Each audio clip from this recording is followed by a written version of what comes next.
मुझे ये नहीं समझ में आता है कि औरंगाबाद के जितने भी अधिकारी है ये बंद मनाने के लिए इतने उत्सुक क्यों रहते हैं। हमने कहा था कि ये 4 अधिकारी अगर बैठ के अगर ये फैसला कर रहे हैं तो हम कोई गोटियां खेलने के लिए नहीं बने हैं। आपने कहा है कि नहीं ये खुला रहेगा ये बंद रहेगा करके, सैटरडे और संडे कंप्लीट लॉकडाउन रहेगा करके।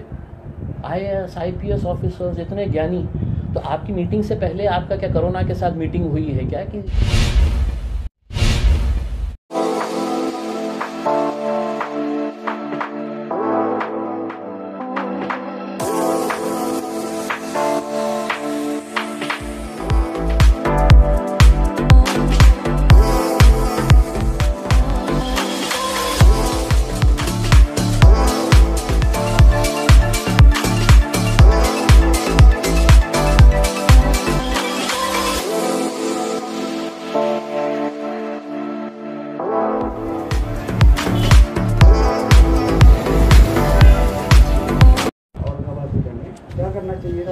मुझे ये नहीं समझ में आता है कि औरंगाबाद के जितने भी अधिकारी है ये बंद मनाने के लिए इतने उत्सुक क्यों रहते हैं। इससे पहले भी देखा गया था कि औरंगाबाद में बस लॉकडाउन करना इनका एक ही मोटिव नज़र आ रहा था, जबकि पूरे हिंदुस्तान के अंदर कोरोना फैला हुआ है, पूरी दुनिया के अंदर फैला हुआ है।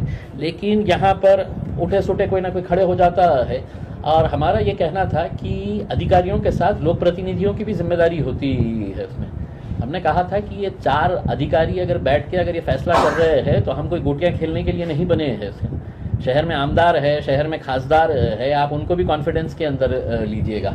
और क्या फैसला लिया गया है आपने कहा है कि नहीं ये खुला रहेगा ये बंद रहेगा करके, सैटरडे और संडे कंप्लीट लॉकडाउन रहेगा करके।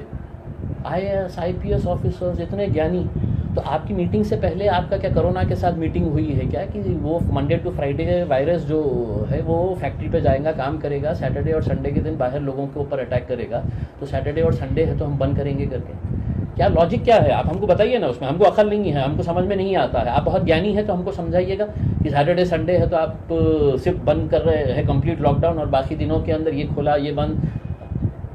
फिर उसमें ये फैसला लेते हैं कि शादी रजिस्टर्ड कर देना करके। शादी ज़िंदगी में कोई भी माँ बाप के लिए है तो अपने बच्चे की अपने बच्ची की शादी के लिए वो ज़िंदगी भर कमाता है, मेहनत करता है। अब जिसकी शादी है तो 24 घंटे के बाद थी, जिसने है तो अपनी पूरी तैयारी कर लिया, उसने खाने पीने का इंतज़ाम कर लिया, उसने है तो अपना पूरा शादी हॉल का पैसा जमा कर दिया, और तुम अचानक बोल देते हैं कि शादी रजिस्टर्ड करो। कलेक्टर साहब आपको पता नहीं है कि रजिस्टर्ड मैरिज करने के लिए भी 1 महीने का टाइम लगता है, नोटिफिकेशन देना पड़ता है। ऐसा नहीं है कि इम्तियाज़ जलील जा रहा और बोल रहा मेरी शादी कराओ अभी और उन्हें साइन करके दे रहे हैं करके। तो हमारा ये कहना है कि थोड़ा सा आप सबको कॉन्फिडेंस में लीजिएगा। उसमें इतनी जल्दबाजी करने की ज़रूरत नहीं है आपको कि लॉकडाउन करना है। पूरे हिंदुस्तान के अंदर हम भी घूम रहे हैं, हम पूरे हिंदुस्तान के अंदर घूम रहे हैं। और लॉकडाउन करने से पहले मोदी साहब से पूछ लेना था कि साहब आपने लाखों लोगों को जमा किए हैं पश्चिम बंगाल के अंदर, वहाँ पे क्या वायरस ने है तो छुट्टी लिया हुआ है क्या? जहाँ जहाँ इलेक्शन हो रहे हैं वहाँ पर वायरस की छुट्टी, और यहाँ पे 4 अधिकारी बोल रहे हैं कि नहीं हमको लॉकडाउन करने का है करके। जब तक अच्छे डिसीजंस आएंगे हम साथ देंगे, जब तक नहीं रहेंगे तो खुदा हाफिज़। अगर जिन लोगों ने शादी की डेट ले चुके हैं तो उनके लिए आप क्या मदद कर सकते हैं? नहीं बिल्कुल, अगर कोई अगर शादी करना चाह रहा है तो हम पूरी तरीके से निर्बंध, जैसा फैक्ट्रीज के अंदर इंडस्ट्री के अंदर आपने इजाज़त दी है, क्या बोल रहे हैं कि नहीं फैक्ट्री वाले पूरी तरीके से इसको अच्छे तरीके से मेंटेन करेंगे। वही लॉजिक आप शादी खानों के अंदर कर दीजिएगा कि साहब 100 लोगों से ज़्यादा कोई नहीं आएगा या 50 लोगों से ज़्यादा नहीं आएगा करके। आप अचानक बोल रहे हैं कि नहीं रजिस्टर्ड मैरिज कर दीजिएगा करके। वाह कलेक्टर साहब, हाँ बहुत ही अच्छा आपने फैसला लिए हुए है।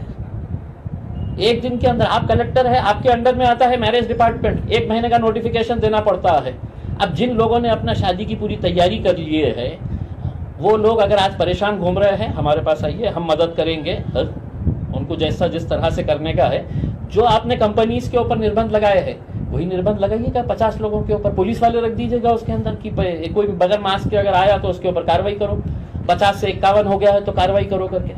लेकिन ये इस तरह से बैठ के फैसले कर लेने का उसमें, और सिर्फ ये समझने का कि हम अधिकारी है हम कर लेंगे, तो बाकी लोक प्रतिनिधि कोई गोटियां खेलने के लिए थोड़ी बैठे हुए हैं।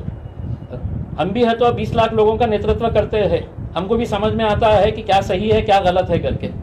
सिर्फ अगर आप ये समझेंगे कि हम ज्ञानी हैं और हम बताएंगे करके, तो हमारे साथ बैठिए और हमको पहले समझाइए सैटरडे संडे का निर्णय लेने वक्त वायरस के साथ क्या क्या चर्चा हुई, वायरस ने क्या शेड्यूल दिया आपको कि मैं ये टाइम से ये टाइम पे नहीं आने वाला हूँ करके। अब ये तो सवाल हम पूछेंगे ना अगर आप इस तरह के फैसले लेंगे तो।